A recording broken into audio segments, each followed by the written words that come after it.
Thank you, Mr. President. Distinguished Council members, what is going on here?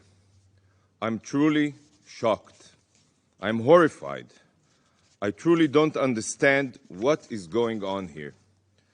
The most barbaric and wide-scale terror attack in decades, bigger than 9/11, was perpetrated 11 days ago, and it seems like this Council has already forgotten. The pictures and footage from the October 7th pogrom are seared into my brain, in every Israeli's brain, forever. But it seems that I must remind some of you of what happened. Thousands of barbaric Hamas Nazis invaded Israel and brutally murdered 1,400 innocent Israelis as they slept, celebrated, hugged their families in fear, and cried for mercy. Some were raped, others beheaded, and some were burned alive while bound and gagged. Many were children, and hundreds were young people at a music festival. There were many paramedics, talking about medical teams, there were many paramedics who were murdered on their way to treat the wounded.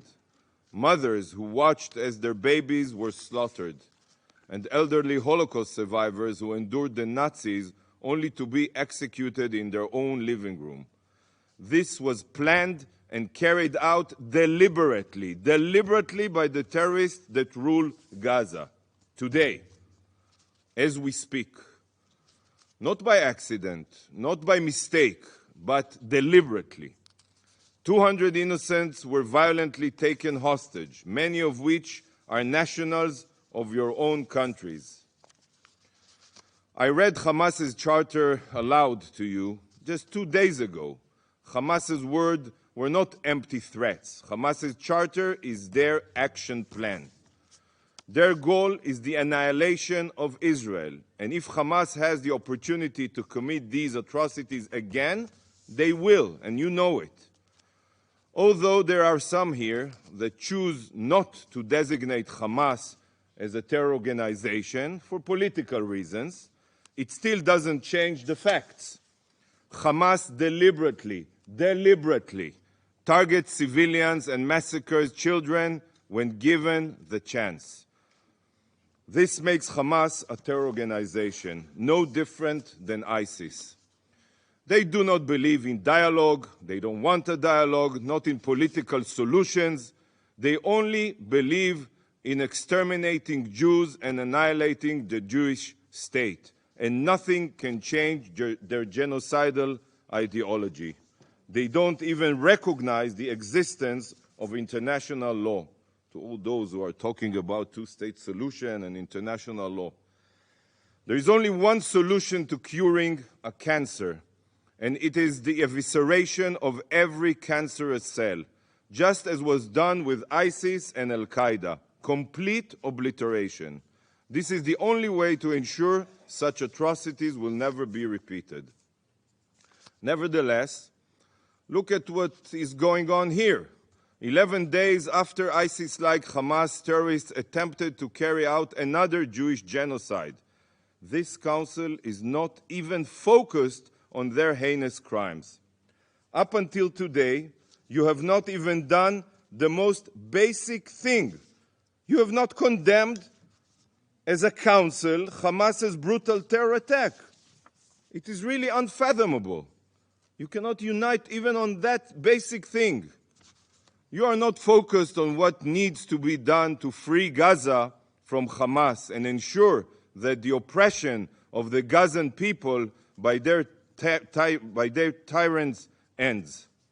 Instead, the Council is fixated only on humanitarian corridors and aid. These are important and noble causes, but they are certainly not a solution to prevent Hamas's next atrocious massacre. How is it possible that you are only dealing with resolutions like the one that was voted upon today? It's tragic to say, but this council is playing the exact role that Hamas was written for it in their script of death and terror. And I will explain.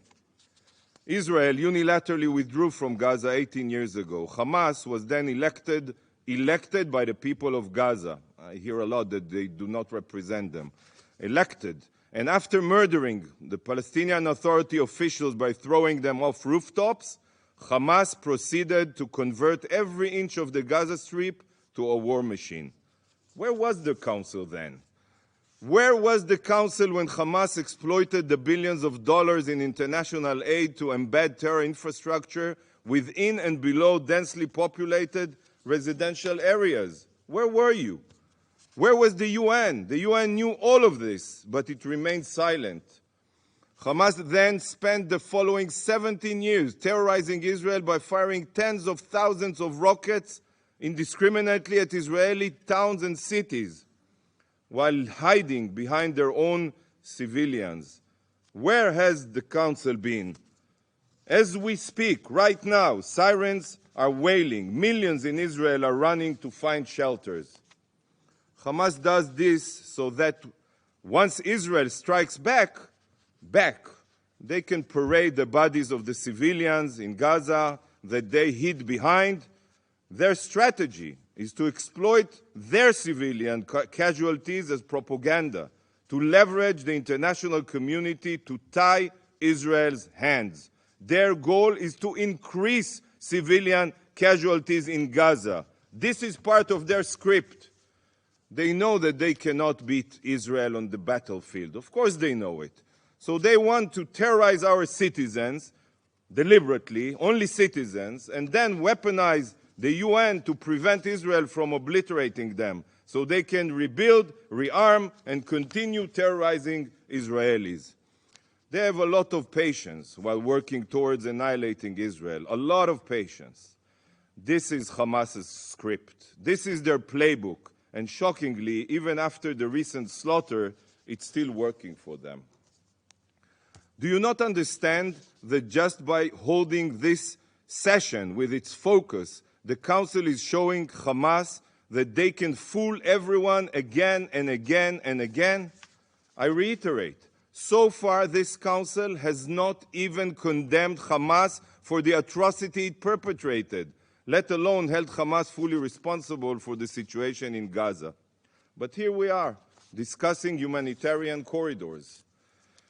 Does nobody else see how ludicrous this is?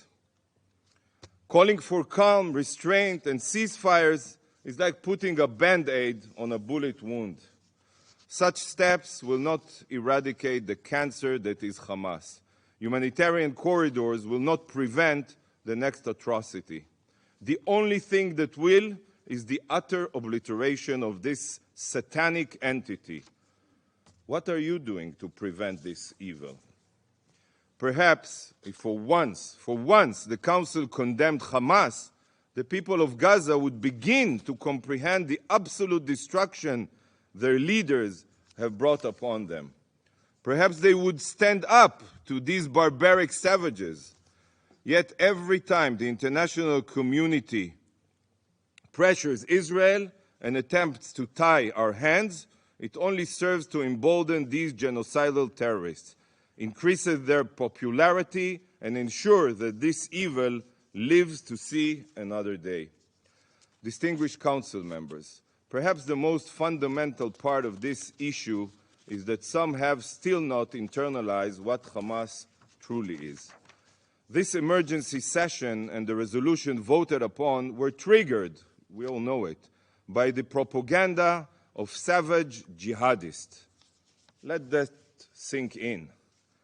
Claims made by baby-killing terrorists were accepted here and repeated today, by the way, at face value, without a second thought. And this is what triggered this session. Every piece of information that comes out of Gaza cannot be trusted. Hamas runs Gaza. Hamas runs all Gazan institutions. So whatever comes out of the Strip is not the truth. It is what Hamas wants you to hear. Sadly, transparency and the truth are not central values for genocidal terrorists. In August 2022, Sarah Mascroft, the former head of office for OCHA in Gaza, tweeted a condemnation of the Palestinian Islamic Jihad for their indiscriminate rocket fire at Israeli civilians. August 2022, you can check. Almost immediately, Ms. Muscroft, the head of OCHA, was removed from her post and deleted her tweet. This made Israel very upset, obviously, so I asked her boss, I hope he's still with us, Under Secretary General Griffith, why the UN would remove an official from their post for condemning acts of terror that deserve UN condemnation. Do you know what he told me? He said that Ms. Muscroft was transferred because, according to UN information and assessments, there was danger to her life. Danger to her life. If a UN official received death threats for telling the truth about the terrorists, try to imagine how any Gazan feels about telling the truth. Not only are official Gazan sources absolutely unreliable as they are terrorists, they would also be immediately murdered if they say something that Hamas doesn't like. So, distinguished council member, I have to ask you a question. What does this say about whoever decides to believe the claims of a terror organization without any fact-checking? The Al-Ahli hospital was hit by, and only by, a Palestinian Islamic Jihad rocket. What happened yesterday, including the tragic loss of life of civilians, was the sole fault of Hamas. Israel has lots of footage and even an audio recording from Palestinian Islamic Jihad terrorists to prove this beyond a fraction of a doubt. Nevertheless, the Secretary General and numerous UN officials immediately accepted the claims of baby-killing terrorists. What a disgrace. And today, some of you repeated these lies. How can the Secretary General forget that he has the obligation to verify the facts before issuing a condemnation? I guess it's easy when it comes to Israel. Mere months ago, the Secretary General himself signed off on a report detailing how the misfired rockets of Gazan terrorists killed and maimed dozens of Gazan children and medical personnel. We demand an apology. An apology. The UN and some on this council rushed to adopt the lies of ISIS-like terrorists and refused to accept the hard evidence of a law-abiding democracy. You should apologize. Apologize for never convening the council when Hamas rockets are fired deliberately at Israeli hospitals. Barzilai Hospital in Ashkelon was directly hit by a Hamas rockets just last week. Where was the council? Apologize for years of putting your heads in the ground while Hamas ceaselessly built up its war machine in Gaza. Distinguished council members, stop following Hamas's script. Stop playing by Hamas's rules. The time has come for this council to hold Hamas fully and solely accountable for the war crimes committed. This council should be purely focused on condemning the Hamas terrorists, supporting Israel's right to defend itself, and demanding from Hamas to immediately and unconditionally return our hostages. Israel's rescue mission can end very quickly if Hamas terrorists turn themselves in and release all of the hostages. But this rescue mission will not end until Israel ensures that Hamas atrocities can never be repeated again. And there is no way to ensure this other than the obliteration of Hamas's capabilities. Thank you, Mr. President.